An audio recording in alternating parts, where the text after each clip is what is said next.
Have you ever felt hesitant to read the Song of Solomon, or even wonder why it's even in the Bible? Mm-hmm. If you have, or you skip past this book, you might have missed some golden nuggets that can help and bless your marriage. Let's talk about that and much more here on this episode of Couples in Pursuit Live Bible Study Edition.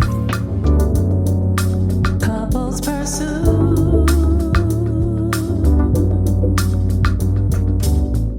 Hello, this is Vincent and Valerie Woodard. And on this episode of Couples Pursuit, we're going to discuss the Songs of Solomon, or as it's sometimes referred to as the Song of Songs, and lessons we can learn from this ultimate love story. Look, we're so glad that you can join us here on Couples Pursuit. Our goal is to provide you with tools necessary to pursue and maintain a successful relationship. If you're new, welcome. If you're returning, welcome back. And make sure you like this video and subscribe if you're watching this on YouTube. And also share this with someone that you think can get something out of this topic. So, baby. Yes. The Song of Songs, or the Song of Solomon. What do you think? Well, before I really understood my relationship with the Lord the way that I do, years ago, I just thought, oh, well, this is the book in the Bible that's really short, and it talks about romance. And what it actually is it's a collection of like 8 poems that are very romantic in nature, but kind of like the book of Revelations, the way that it explains things, the way it explains things. If you visualize it, it's like, oh, well, is that pretty or is that beautiful? But it's really more about what the comparisons represent in that, in those pieces of biblical literature. It's like a beautiful thing, and often it's referenced for weddings, like a quote maybe taken from it for weddings, talking about the romantic, intimate side of relationship and marriage and love. That's true.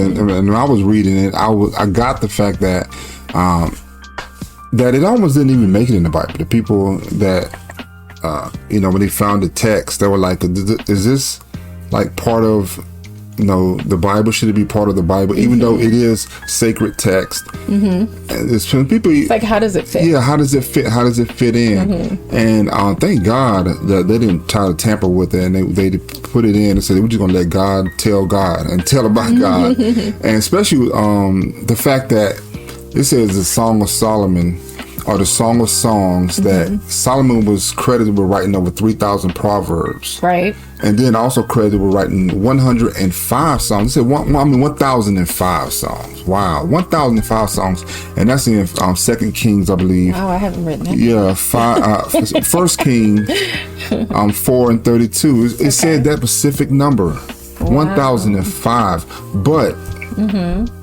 all we have in the Bible is this song. And if you read I'll urge you, when you're reading the Bible, to read the preface, or the stuff before this verses start. It's a lot of good commentaries, a lot of smart people, a lot of people that just study the Bible, like seem like all day and night, and they put this, try to cram they try to summarize what the whole chapter could be about in a couple of paragraphs, and it's really good nuggets. So in that, they talked about the fact that that this book right here is the song. It's like the most famous of all songs that Solomon wrote. I thought that was amazing. We have the best of the best. And the Proverbs, and also you read the beginning of when they talk about the Proverbs, like these are the best of the best that we have access to. And what's interesting is I love what my Bible says. I've had this Bible for 25. Show me Bible.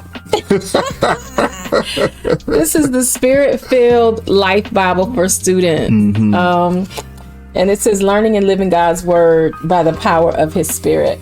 And I have had it for nearly 30 years, maybe 28 years. As long as I've known you. And my husband, he joked because my pages started to turn and I used my flat iron to straighten them out. She ironed her Bible. Because they were all getting curly and I didn't want them to get torn. But nevertheless, I have really good highlights and commentary in my Bible. And I want to share just a little bit with you about what mine says about the Song of Solomon. First of all, Solomon was the son of David.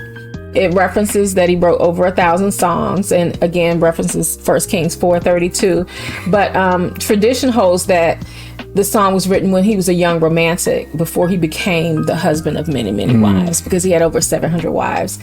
And so, yes, I think it's wonderful because it was written so long ago, like in between 970 and 930 BC.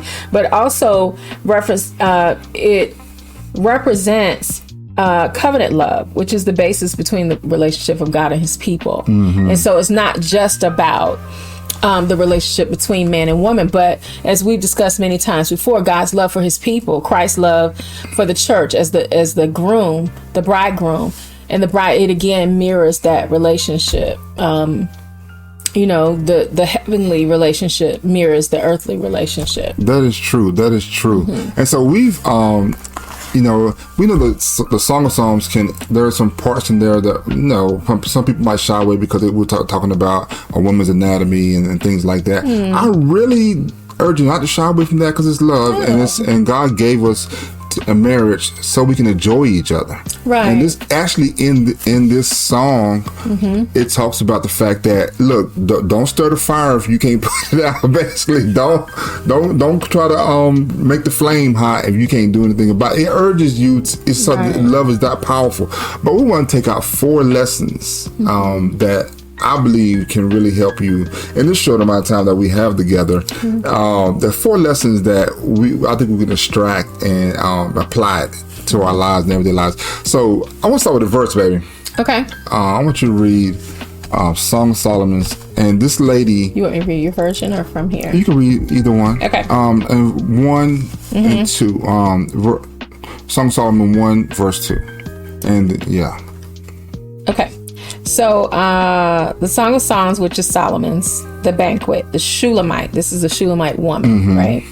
Let him kiss me with the kisses of his mouth, for your love is better than wine. Just 2? Yeah. You want to go some more? No, that's fine. So she starts off just, from the get-go, like with desire, yeah, and boldness, and her affection towards him. Like, look, I just want to tell you how I feel. The NLT version says, "Kiss me and kiss me again, for your love is sweeter than wine." There's another one in Psalms. So you read that version, baby, on the screen. Psalms 8. 8:6. Yeah. Okay, this is chapter 8, verse 6. It says, "Set me as a seal upon your heart, as a seal upon your arm. For love is strong as death. Jealousy is fierce as the grave. Its flashes are flashes of fire, the very flame of the Lord." So first lesson I would like to bring to light is the fact that this teaches us to be affectionate to one another and unashamed. Like, I don't want my wife, thinking that I'm just always thinking about her. I want to touch her, but I don't want to touch her because she might say no or whatever. You know what? It teaches us to just throw that away and just say, look, I really want you to hold me. I really want you to kiss me. I really want to feel your embrace. I really want to feel your arms around me. Yeah. And then as well, the first sentence, it's one sentence, but set me as a seal upon your heart. Seal is something that encloses and captures or protects. So set me in that place inside of you, and then as a seal upon your arm. Because an arm, the thing I'm going to reference is a tattoo. Although I don't care for tattoos, but people wear those outward symbols of what they're feeling about themselves on the inside or whatever. And what you wear, I don't know where the terminology comes from, but when a person says, oh, he or she wears their feelings on their sleeve. Yeah. It means they are very evident. It's very transparent how it feels. You don't have to guess. Now, some people may say that as a bad thing, but when it comes to courtship and covenant and marriage, she's desiring this. Let it be known that I am. It's like me wearing this ring. It is well known that I belong to him and he belongs to me. Willingly, we want that, and we're not ashamed of that. I'm not ashamed of it. And sometimes, and we find out sometimes in the men culture, is that a thing? But sometimes we want to be seen as strong and hard, and you know, I don't, I'm the man, and you come with me, and we're not going to do a lot of PDA. And I'm not saying, you know, you got to kiss each other all the time walking down the street, but you know, I mean, holding hands, you know, embracing, you know, sometimes putting your hand in the small of her back, guiding her through the door, just those things right there, showing the fact that she is the seal on your heart, and you wear it on your sleeve. You wear your emotions for her on your sleeve, how much you love her, and it's not like you're ashamed to express that to her. It's not like you're showing off to other people. Right. It just is evident. Yes. It's what it is. There's no pretense. There's no covering up. There's no falsehood in that, and that's good. You know, sometimes like you said before, what men will do sometimes is what they would do to one another is cause each other to feel whipped, or call each other henpecked, or whatever it is, as if it is not a good thing for a man to have found someone who captured his heart. Yeah, and then also is now men, and this is not the introduction to foreplay. Right. All affection doesn't have to lead to intercourse. I said that to say I'm yes, man, you know, if she's with it, you with it, all right, okay. We are talking about married folks here. Married folks. But it's like the fact that you're showing affection is foreplay is the word itself is leading up to something. Before. Yeah, but being affectionate is just a state. It's a state that we're in, you know, and we roll with that, whatever that state takes us. But it's not with a forward notion that, okay, if I do this, it's going to lead to that. No, it's a state that we're in right now. Yeah. So men, just to be aware of that part. It's not that, okay, well, you know, I heard y'all say one time foreplay is way before the bedroom and it starts, you know, okay, I'm not talking necessarily about that right now. I'm just talking about being affectionate to your spouse. And for women too, some women don't really like the lovey-dovey stuff. I've heard. That's true, and it can be based on a lot of things. Some women, based on their history, their upbringing, affection was either modeled or not modeled, or sometimes there could have been trauma or violation that would cause them to want to shy away from being touched, you know, in a certain way. And even though they know that there is an expectation of physical intimacy with their spouse, so they're like, okay, let's just cut all the preliminaries and let's just get it over with. Yes. Honestly, that's how they may be feeling on the inside, because they're still wounded, you know, unhealed from that. So it's possible that women don't necessarily like foreplay. Don't prefer or being foreplay. Affectionate or being affectionate. So, and I urge you, I know if you just joined us, you could be wondering, well, I thought this was Bible study night. Well, our whole thing that we do here at Couples Pursuit is teach from biblical perspective, to give you tools, strategies to help you pursue and to maintain a successful relationship, a successful marriage. And the principles that we've used and we're going to continue to use and continue to talk and preach on are biblical principles. Right. And God created us. He created our bodies. He created us in the way in which we are made. He created our anatomy to be compatible with one another. And this is something that if you think carnally about it, you won't understand it, or you'll think, and what I mean is just with your five senses, you have to think spiritually about what I'm about to say in order to perceive it or receive it. Is, for me, what I have found, and not until we have been married for several years,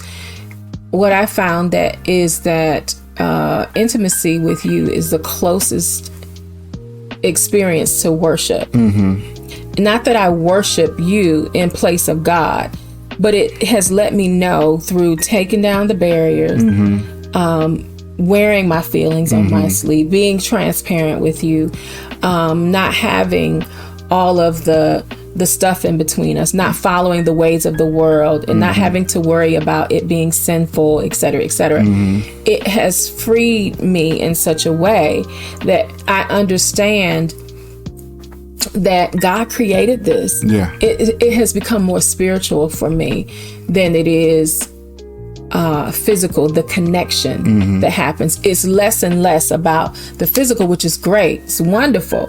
But as we know, the physical is temporal. It's temporary. That only lasts for so long. But the benefit of that relationship, it verifies to me that God is the creator of it. Exactly. And if you take the intimacy out of, to me, you take the intimacy out of being together, sexual intercourse. You just have a sex. Really, to me, you just rubbing flesh together. I mean, it's friction. I mean, you're going to get a result, but there's a big difference between. Well, when you have that, and that leads to the second lesson that we can learn and glean from is the second lesson is that we need to stay emotionally connected to one another. Hey, read that verse in Song of Solomon 6:3.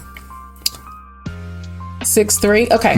I am my beloved's, and my beloved is mine. This is the one that's on a lot of wedding programs. I am my beloved, and my beloved is mine. What is this saying? It's saying, as I said before, I belong to him, and he belongs to me. Beloved is such a sweet word. You know, it's a romantic and endearing, sensitive word.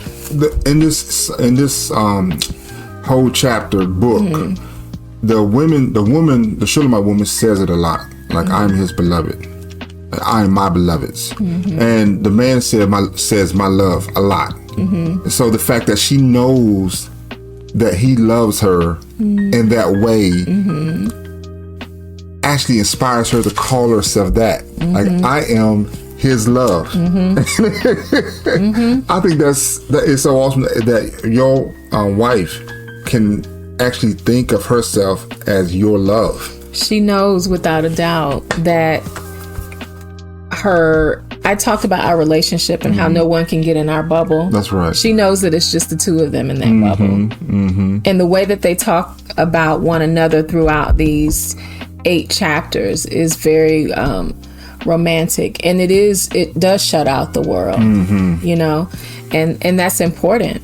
When you talk about connection, that's very, very necessary to have a lasting and a strong love relationship, even a physical, intimate relationship. You have to know, you know, it helps to know that you're my person, I'm your person, and I don't have to worry about that being violated.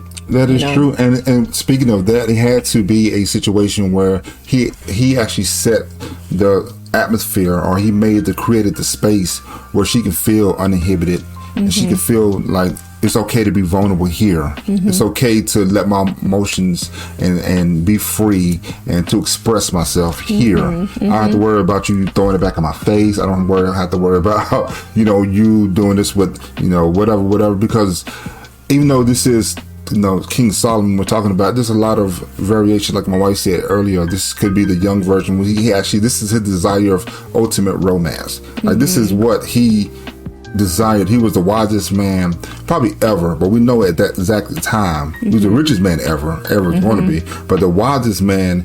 And he said, he wrote this right here as the feeling of love and how it makes him feel, and how it makes his the woman, we never have her name, but it just how it expresses to him. And this is just the opiates. This is how it all comes. He's like, wow, this is what I believe that he's desiring. It's intoxicating. Yes.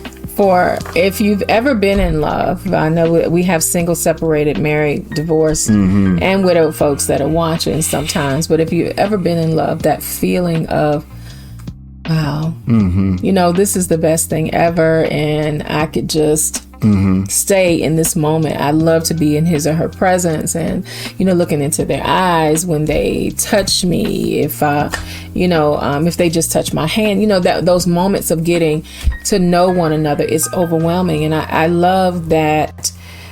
For me, this is a comparison to God's love for us. He longs to be with us. He longs to commune with us. I believe it was Genesis where when he was looking for Adam and Eve, and he said he would walk with them in the cool of the day. He looked for them to be in a place where he could communicate with them every day. Yes, he missed the connection. Right. I believe he noticed. I believe that way it's described to us in Genesis, that he actually came.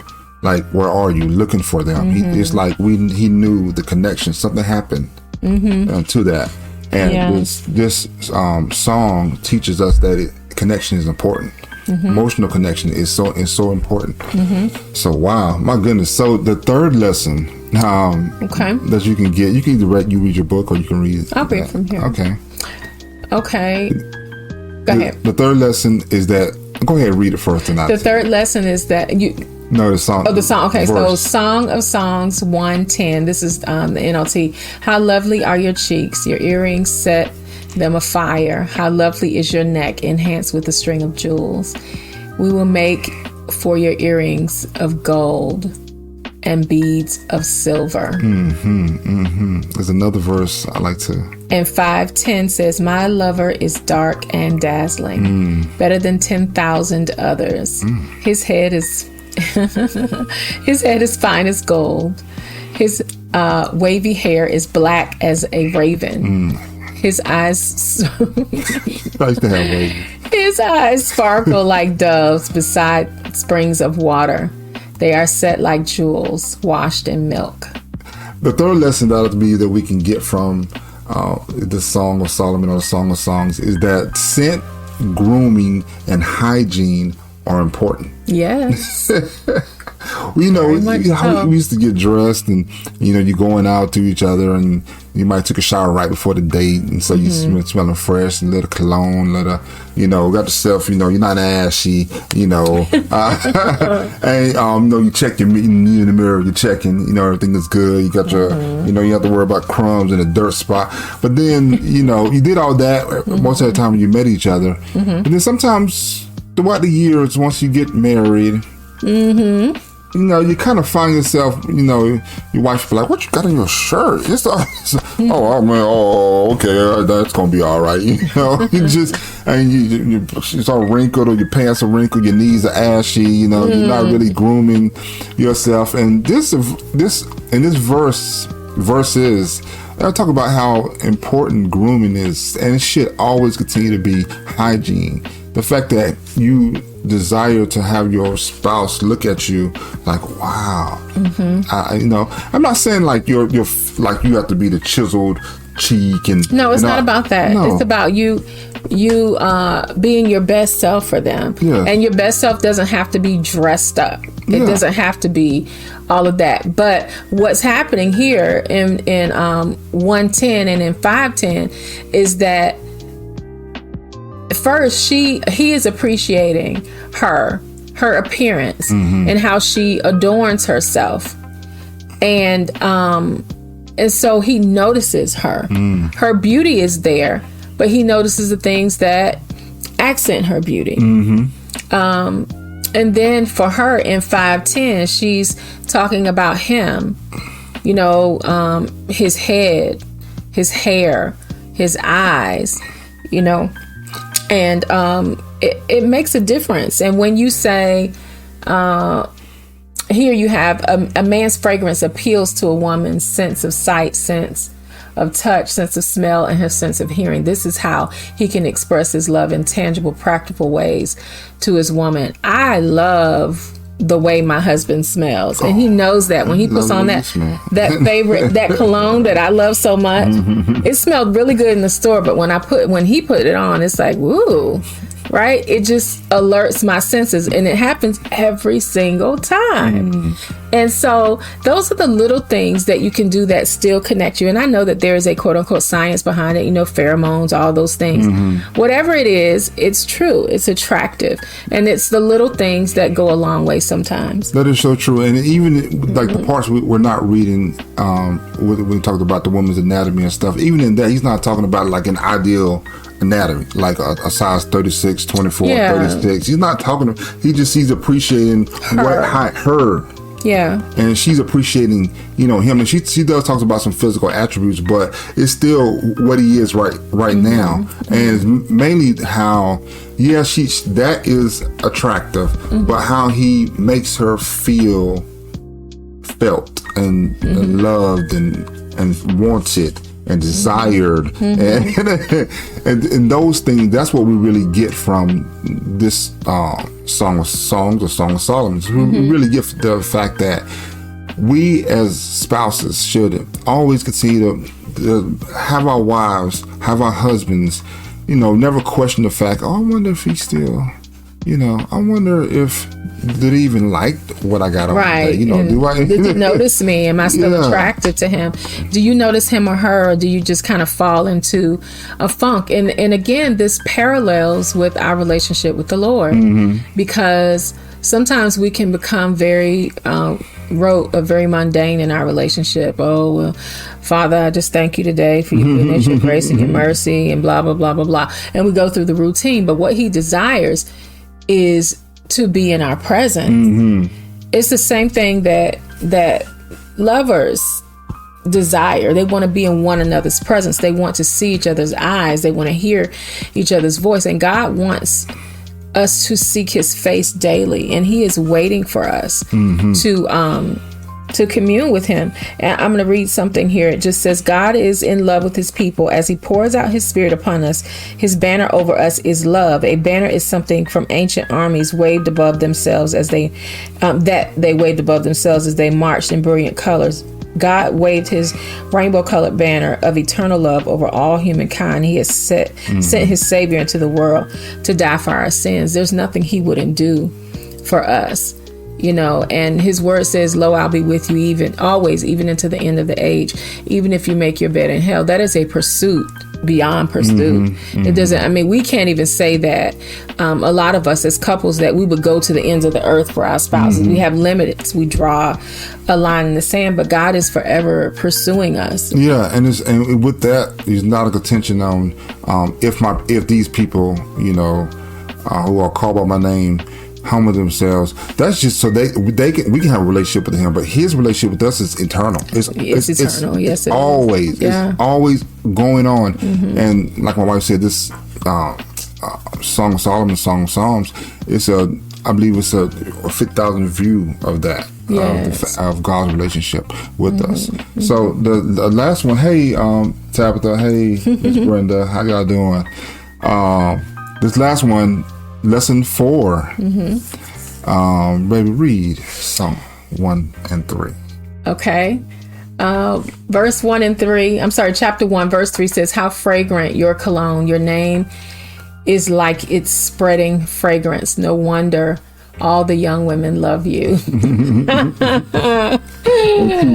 2:1 says, I am the spring crocus blooming on the Sharon plain, the lily of the valley. Lesson 4 states that a person should always maintain good character.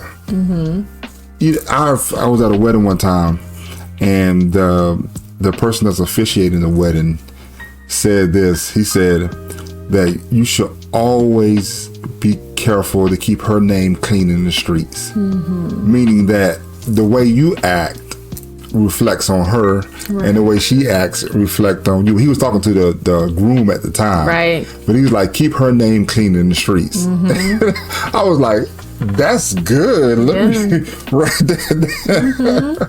And this chapter, this part of the book talks about that. That not only is his fragrance I love she loves the way he smells, but she says his name It's like a spreading fragrance. It's like the spreading of fragrance in it. Yeah. Yeah. So he brings her joy. He brings her, just that inexplicable feeling of, wow. Yeah. Just his name. You see these movies where it's usually adolescent girls, and they'll be like, oh, there's such and such, and they'll be like Tommy, and they're like, oh, Tommy, and they just squeal because there's this youthful. When they hear the name, they think of all the things Tommy is. Yes, what he means to them. And so it's like a spreading fragrance. If there's something that you like to eat, or if there's like I was making something the other day, and you were like, what are you cooking? I smelled it before I got in the house. I smelled it before I came on the porch. I'm like, what is that? So it goes out and it fills the air. It fills your surroundings. So it's so expressive. And we miss, with movies and TV shows and music and the way that life is today, it has just sucked a lot of the romance and the intimacy out of relationship, and you just get right to the physical hardcore things. And this brings us back to the foundation of what it should be between a man and the woman, of how special it is.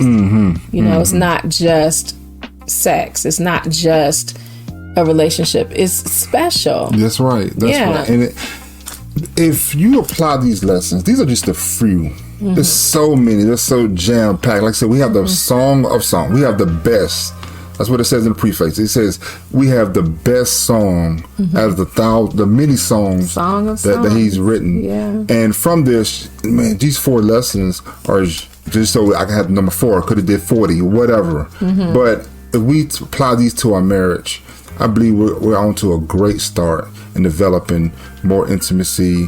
We're developing, taking care of ourselves, keeping our wife's name clean in the street, our spouse's name clean in the streets, be emotionally connected, and showing affection, being more open to showing affection to one another.